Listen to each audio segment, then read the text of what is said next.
Дуи не ги прифаќа сугестиите на премиерот да се согласат на една изборна единица. Сами си знаеле што е најдобро за нив. Контракоалициониот партнер не прифаќаат една изборна единица, се усогласувале ставови околу текст за закона, во него не се разговарало за измени. Дуи знае најдобро што е најдобро за Дуи, како и за своите гласачи, но најдобро знае и што е најдобро и за граѓаните на Република Северна Македонија. Вчерашната средба беше неформална средба на ентузијасти. Ние остануваме на формалниот состав кој што дискутира промени на изборниот законник и тоа е во рамките на Министерството за правда.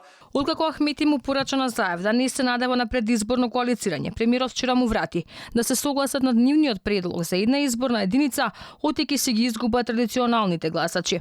СДСМ и ВМРО ДПМН навистина можат да ги измерат своите сили уште почесто и поотворено.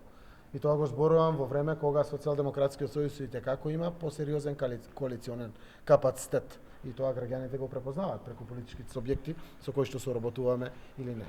Трето, напоменувам, опцијата за коалиционен настап сепак останува.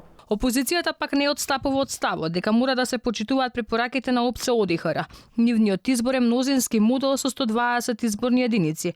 Сепак сметаат дека промена на изборниот модел во пресрет на веќе закажани избори нема да биде од корист за никого. Тоа е мнозински модел со 120 изборни единици.